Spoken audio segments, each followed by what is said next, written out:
4th, 2021. Your host, James J. Malouf here. Thanks so much for joining us today. At 10:30, we're going to be joined by Callie, Bree, and Amber from the ODC. Looking forward to talking with them. Right now, though, joining us on the phone, we have Wood County Board District 19 Representative Bill Leichtnam joining us. Good morning, Bill. Morning, James. And we have Allison Werner, Policy and Advocacy Director at the River Alliance of Wisconsin. And good morning, Allison. Good morning. Thank you both for joining us. Bill, I know you had something that you wanted to read opening up here, and we certainly want to get into the Clean Water Referendum on April 6th, that being on the ballot and everything. Before we get to any of that, though, just wanted to check in and see how you and yours are doing. Bill, how is everybody holding up on your end? Well, we're glad to see spring.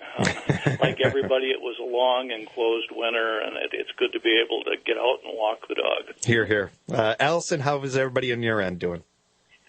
We're great. You know, watching all this rain fall today gets us very hopeful for what will be growing soon. I have to say that this rain coming down, I thought, it was nice of Mother Nature to give us some nice, atmosphere for this interview today and everything. I thought that was very fitting. That's a great way to look at it. Bill, I know that you had something that you wanted to start with here. Did you want to go ahead and do that now? Yeah, James, I can. It's probably about 5 minutes, but I think it's a really nice background for your listeners. So I guess if that's okay with you, please otherwise. Do. Yeah, the floor is all yours, sir. Okay. So before we talk about the Clean Water Referendum, I wanted to talk about clean water just as a basic topic. And I was a school teacher for 35 years, so to your listeners, this may sound like a lecture. Okay, anyway. When I get my annual physical, the doctor always reminds me that, a quote from him, "You are what you eat and drink." And so I'm kind of a junk food junkie, and that always stings a little bit when he says that to me. But our most precious natural resource is water, and it's so important what we put in our bodies. He says to me, your body system needs to be hydrated. I know when he does the thyroid check on me, he always says, okay, finish the water. He says, you need that. Most Americans are terribly dehydrated.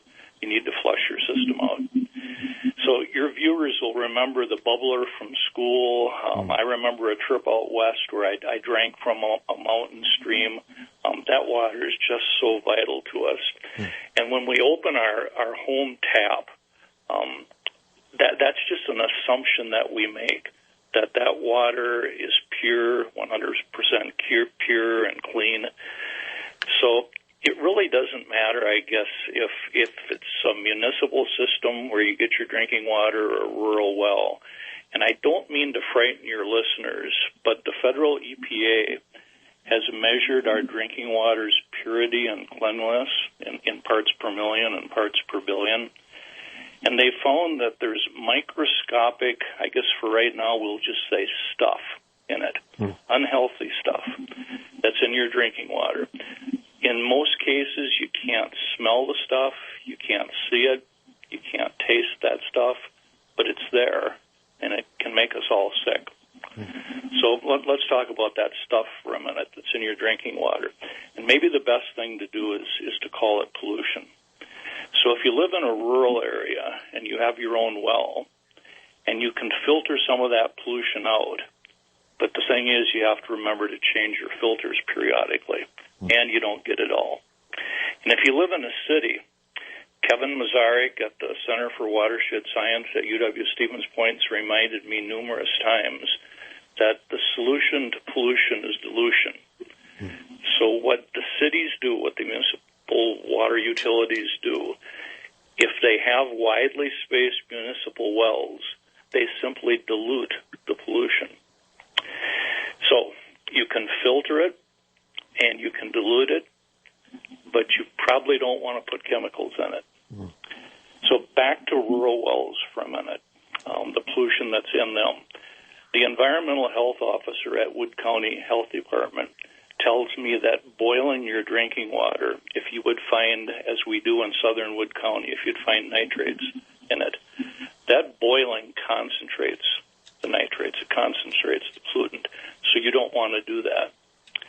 So I guess the bottom line, what I'm sharing with your viewers this morning, is that our drinking water is slightly to greatly polluted today. and the situation isn't getting any better. The best estimate is that if all pollution stopped today, and we're all smart enough to realize that's not going to happen, that it could take a generation for all the wells to cleanse themselves. Okay, I want to talk supply for a few minutes, the supply of our drinking water. So let's talk local supply. I live out in the country. Our horses drink water that comes from a sand point. Some years, clean, sand-filtered water is only 11 to 14 feet down for them. My house has a 6-inch drilled well that's at 55 feet deep. And in Saratoga, that tests remarkably clean. So let's shift to municipal supply for a minute. I'm originally from Abbotsford. That's north of Highway 13. Abbotsford sits on a ridge. It's about 300 feet higher above sea level than Wisconsin Rapids. So in Abbotsford, that clean drinking water supply has always been short. They haven't been able to develop as large of industrial parks as they'd like there. At one time, the city council talked about building a water line all the way to Wausau. That's 35 miles. Obviously, that didn't happen. Closer to home, the city of Nakusa, this was about 20 years ago, maybe 25, talked about placing high-capacity wells in Saratoga, which is east of Nakusa, and piping clean drinking water into town under the Nakusa Bridge. And ultimately, they didn't do that. So I think you can see from what I've been saying that groundwater for drinking is increasingly polluted. It's in short supply. And then being Wisconsin Rapids is a river town, some of you might think, okay, the municipality gets drinking water from the river. I wanted to talk to you about Des Moines, Iowa for a minute. The city's water supply there gets most of its drinking water from the Raccoon and the Des Moines rivers. And those rivers flow through farmland and swamps and marshes that are basically northwest of the city. Both of those sources, the Raccoon and the Des Moines, are high in nitrates. So what the city did is they built an $80 million water purification plant that at times of the year, and nitrates fluctuate, at times of the year, they return the water that they've treated and sent out to residents back into the rivers at 8 parts per million. So the EPA says that 10 parts per million is the so-called safe level, but that level was set in the 1970s.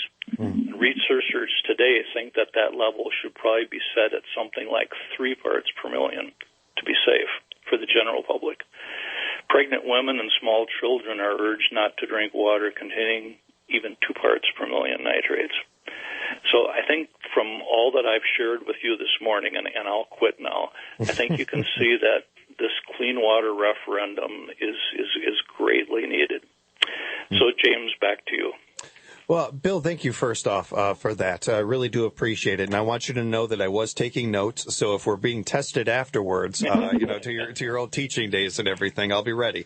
But okay, sounds good. I thought that I really do. I agree with you. I think that it was really good to start with that, and I appreciate so much of what you shared with us just there. Not only your own background, but some of the details there about the differences.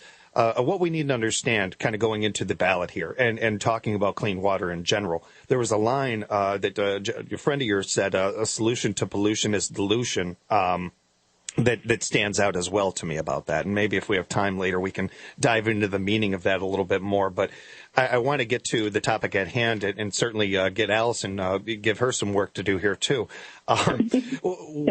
Can we start off with letting our audience know what is the Clean Water Now? What is Clean Water Now? Absolutely. And thanks, Bill, for sharing your perspective and the local story. What Bill has described about water quality challenges in Wood County and your region, unfortunately we see across the state. The River Alliance of Wisconsin, we've been working with local folks across the state for almost 30 years, and there are water quality challenges in almost every county of the state. And that's what sparked interest in the Clean Water Now referendum. Wood, Marquette, and Portage counties are leading the way. They're the first 3 counties with a question on their ballot on April 6th, and the question is, should the state of Wisconsin establish a right to clean water to protect human health, the environment, and the diverse cultural and natural heritage of Wisconsin. And what Bill just talked about is, one of the most important pieces is that public health piece. Wisconsin, we are fortunate to have so much water in this state. Our lakes, our rivers, our groundwater, as Bill described. In Wisconsin, sometimes we take this water for granted. It's just there, and we assume it's always going to be clean. But again, too many communities like yours are finding things like those high nitrate levels. In other parts of the state, it's bacteria or lead. Water quality challenges also impact our tourism economy. Not too far from you all, Peatmall, Castle Rock lakes have had toxic blue-green algae blooms some summers that close down marinas and keep people from using the water for recreation. So water is important to our health. It's important to our economy. And we know there's, things we can be doing as a state to address these issues more than we have been. And so that's why this question is on the ballot. It's to ask our state legislature to please take some more action to address our water quality challenges. And I think it would be great if Bill could talk about why Wood County Board chose to put this question on the ballot and kind of the history building up to other avenues the county board and local folks have taken to let the legislature know, they would like to see some action to help us all have cleaner water sooner than later. Mm-hmm. Yeah, that's a good question, Allison. I'm the one that's supposed to be asking the good questions. This is my job, Allison. Don't take my job. No, I'm joking. Bill, please, if you would. Yeah, I'll answer that question as briefly as I can in just a second. Can I just touch on the health aspect for a second, James? Sure, yes, absolutely. Okay, so this comes from a 2017 Wisconsin Groundwater Coordinating Council report that I saw in the Capital Times, but just how dangerous nitrates in drinking water are. I'm going to read just a really short quote. It says, in the human body, nitrates can convert into compounds, which are some of the strongest known carcinogens.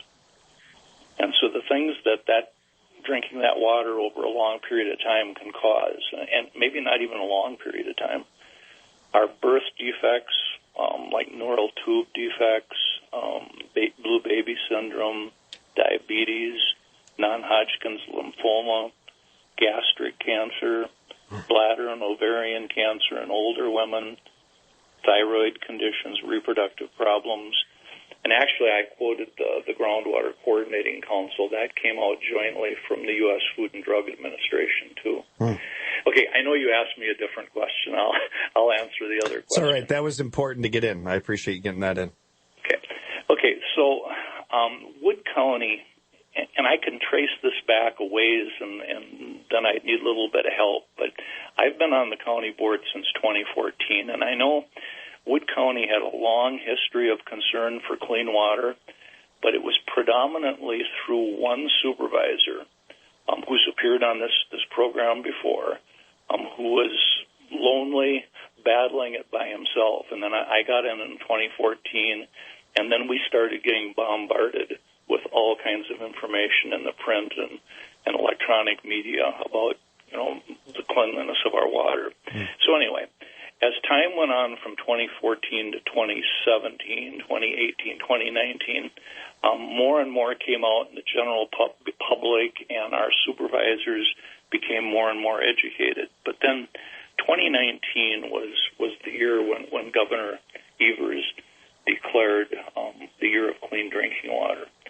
And then I think it was the very end of the year, maybe early January, Speaker Voss created the Task Force on Water Quality, and they undertook a 12-city tour throughout the state with both assemblymen and state senators involved in that. So, I mean, we were just excited. The excitement was heightened. When the 13 water bills came out of the assembly, there was euphoria. We thought, okay, clean water is going to be addressed. Mm-hmm. And then when the state Senate failed to take them up, that sense of euphoria just crashed. So here sat the Wood County Board then, fearing inaction this biennium, thinking that these 13 water bills had to start all over. They'd never make it as far as they got. Most of them passed unanimously in the Assembly. So I think we sort of decided we had to do some things on our own. And that's where, when Allison mentioned the LJ blooms on Lake Petenwell, things like that, some of the residents' dogs that went swimming in Lake Petenwell got very, very sick. Some died. We were reading about that in the newspaper. There was news of liquid manure spills, 3 serious ones in Wood County. Beach closures, I think Allison mentioned that, all those things. And then you add to that the adverse health effects and the loss of recreational and tourist dollars, and the county board just decided we have to go try to get this on the ballot. So in mid to late December, we passed a resolution. It was 20-12.10. I'm sure you're not interested in the numbers, but placing it on the ballot.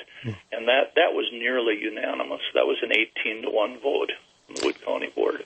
And then that was followed by votes in Marquette County and Portage County. So that's a long answer. I'm long-winded. I'm sorry. That's all right. I have to ask, and I can't imagine the frustration for yourselves, for so many other people out there, for our farmers, for different people. This is a topic I've been doing Morning Magazine for almost 2 years now, and it's a topic that just keeps coming up, whether I have a representative in or I have somebody from Extension. We're talking clean water, and everybody, it seems to have bipartisan support. It seems to be something that rich, poor, farmer, non-farmer, everybody seems to care about, and yet there seems to be a pushback. But I don't know where the push is necessarily coming from. It feels like if all the topics nowadays that we should all be able to be on the same page on, our water should be clean. Like that feels like something that we should all be able to get behind. We shouldn't even need you guys. I apologize, but you guys should have other things to be doing. We shouldn't need people to be on the air here telling people, hey, your water isn't clean. It should be. And we need to correct that. But we are very fortunate to have people like yourselves, like Allison, like you, Bill, and joining us and talking about this and getting this question on the ballot. So when it comes to the question, what is the referendum question that will be on the ballot? Well, James, first of all, you've hit the nail on the head. Again, I've traveled across the state talking to so many folks for I've worked for River Alliance for almost 15 years now, and we know there's bipartisan support for clean water. We know, there are farmers working so hard to improve their practices, to protect their soils and keep them in place, to reduce what's running off of their fields. So that's part of what this referendum effort is about, is to hopefully give the legislature more confidence that this is a bipartisan issue that's necessary. As Bill described, we had hope with the Year of Clean Drinking Water and the Water Quality Task Force from Speaker Voss. Obviously, we didn't move the needle enough. And so that's what we're hoping to do here, is give the voters an opportunity to say, hey, this is an issue that matters to us. We need action. This is, a right to clean water is something, of course, we should have. And so the question, again, that folks should look for on their ballot is, should the state of Wisconsin establish a right to clean water to protect human health, the environment, and the diverse cultural and natural heritage of Wisconsin? Of course, we believe the answer is an overwhelming yes. We hope your listeners do as well when they go to the polls April 6th, or if they do any of the earlier absentee voting in the next couple weeks. Yeah, for those of us wish that we could put an explanation point on that, yes, that would be nice. You can find out more, just to be aware, if we'll get this information to you again, voteforcleanwater.com, voteforcleanwater.com. Voting information you can find at myvote.wi.gov. Again, we'll have that information for you later and during Over the Back Fence for us as well. We've got about 3 or 4 minutes left of show. I kind of wanted to have some room here, some wiggle room, to where we could kind of dive into anywhere you guys wanted to go with the conversation. I feel like we shouldn't have to explain to people why water's important, why water, not just for people in our different industries, but just as us as human beings. So one thing that I would like to know is, while we're waiting for these bills to be passed and for government to do what it does, are there things that we can do in our own houses to help water be better, to make sure that our environment's cleaner, to make sure that the water coming out of our tap is cleaner? So, this is Bill, James. At our own houses, that's kind of a tough one. I would like to share some really good news that I think probably the viewers aren't aware of right now. I can do this quickly. Wood County passed another resolution just recently because 4 statewide agencies, that would be Wisconsin Land and Water Conservation, Clean Wisconsin, the Nature Conservancy, so, all 3 of those are environmental groups. But then the outlier being the Dairy Business Association. They joined forces right around the turn of the year, end of December 2020, beginning of January 2021, and they came out with a statement that they've been working for 2 years behind the scenes to move things forward. I know you're concerned with resistance and pushback, and their basic statement is that we can have both clean water and resilient farms. And that is just so very significant that the Dairy Business Association would join those other groups. Yeah. I guess the other question that you asked about what we can do in our own homes, you can monitor, if you live in a rural area, you can monitor your water annually, at least annually. If you have a problem, you may have to do it. I know one resident in south central Wood County has his water tested every 3 months. But that's one thing you can do.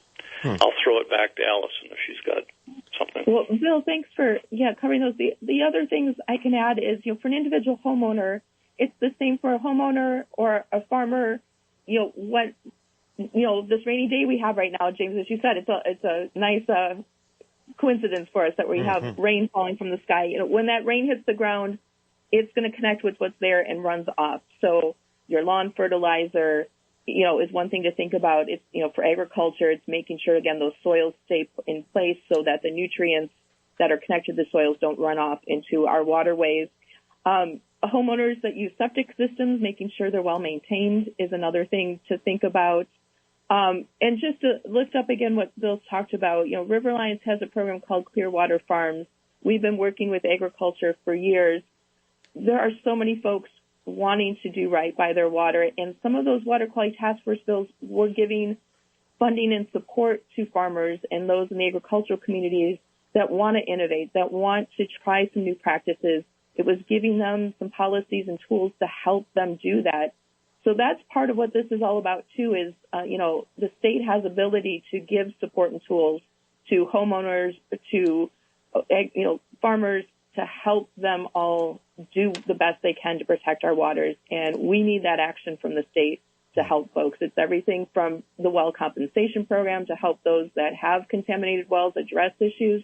So there's homeowners, and there's, again, support first, and there's, again, support first, and there's, again, support first.